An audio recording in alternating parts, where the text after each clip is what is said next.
connaissez sans doute les catacombes en général, mais connaissez-vous l'histoire de ce lieu?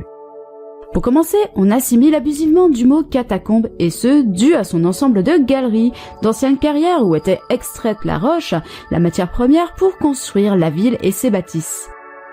Le terme le plus exact est ossuaire, mais vous me direz pourquoi? À l'époque, les conditions d'hygiène étaient largement différentes de la nôtre, et les pestilences des cimetières dérangent beaucoup. Un projet fut lancé pour vider les cimetières de la ville et ce n'est pas moins de 6 à 7 millions d'ossements qui seront transférés dans les carrières. Le 7 avril 1786 se voit une bénédiction et consécration des carrières de la tombe d'Issoire. L'ossuaire devient alors catacombe, une analogie aux nécropoles de la Rome antique. Il ne faudra pas moins de 2 ans pour transférer les ossements du cimetière des Innocents, le plus important de Paris avec ses 11 000 m² de superficie. Parmi les ossements provenant de plusieurs cimetières et églises de la capitale parisienne, de nombreuses personnalités se voient faire partie de l'ossuaire. François Rabelais, Jean de La Fontaine, Simon Vouet, Claude Perrault et bien d'autres. Lors de la Révolution, certains corps étaient même directement inhumés aux catacombes. Robespierre, Lavoisier, Camille Lucie, Desmoulins, là encore je n'ai pas mis tous les noms, mais retrouvez-les dans le descriptif, je vous ai mis un petit lien.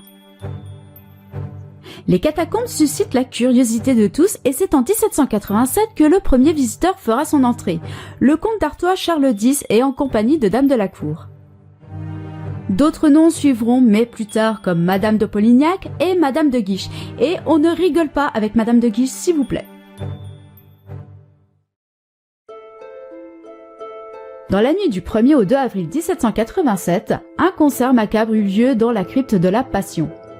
Une quarantaine de musiciens ayant soudoyé les 2 gardiens postés à l'entrée des catacombes afin de pouvoir organiser tranquillement le concert dans le plus grand des secrets.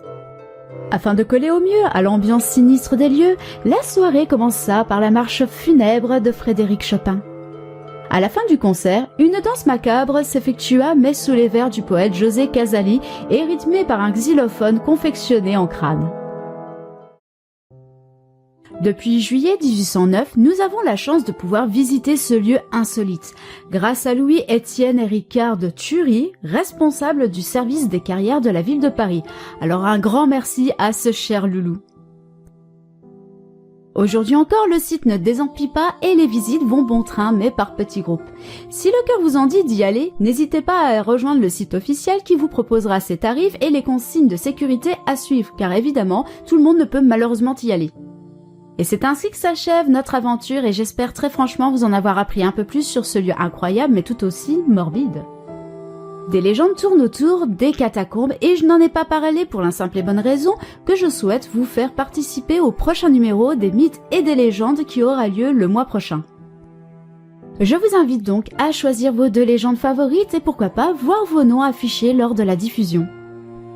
Si vous avez la moindre question, je vous invite à commenter sous la vidéo sur ma page Twitter ou Google+. Likez, commentez, partagez, ça fait toujours plaisir.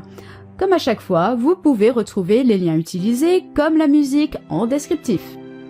Rendez-vous donc dans un mois avec vos légendes favorites et d'ici là, portez-vous bien.